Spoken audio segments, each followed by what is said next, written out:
ఒబేసిటీకి ఇన్ఫ్లమేషన్కి link ఏంటి? అస్సలు ఇది తెలుసుకోవడం చాలా ఇంపార్టెంట్. ఒబేసిటీ అంటే ఓవరాల్గా ఒక సింపుల్ డెఫినేషన్లో చెప్పాలంటే increased fat mass in the body అంట. అంటే మన బాడీ హోల్డ్ చేయడం కంటే ఎక్కువ ఫ్యాట్ మాస్ ఎప్పుడైతే ఉంటుందో దాన్ని ఒబేసిటీ అని చెప్పొచ్చు. ఫ్యాట్ అనేది లార్జెస్ట్ ఎండోక్రైన్ ఆర్గన్. ఉన్న ఎండోక్రైన్ ఆర్గాన్స్లో అంటే థైరాయిడ్, అడ్రినల్ గ్లాండ్ ఇట్లా చూసుకున్నట్టు వారన్నిటికంటే పెద్ద ఎండోక్రైన్ ఆర్గన్ ఫ్యాట్. ఇది కంటిన్యూస్గా కొన్ని కెమికల్స్ని మన బ్లడ్లోకి రిలీజ్ చేస్తూ ఉంటుంది. ఎప్పుడైతే ఎక్సెస్గా ఉంటుందో అప్పుడు కొన్ని ఇన్ఫ్లమేటరీ మార్కర్స్ అనేవి బ్లడ్లో కంటిన్యూస్గా రిలీజ్ చేస్తూ ఉంటుంది. Example TNF alpha, IL-6.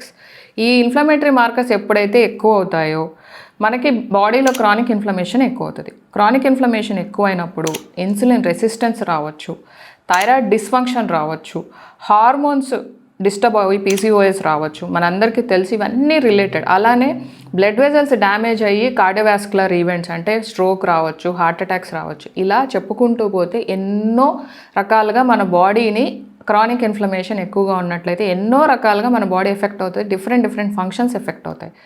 So obesity అనేది ఫ్యాట్ మాస్ ఎక్కువ ఉంటే ఇన్ఫ్లమేషన్ ఎక్కువ ఉంటుంది. అలానే ఇన్ఫ్లమేషన్ ఎక్కువైతే కూడా ఒబేసిటీ రావడానికి ఛాన్సెస్ ఉంటాయి.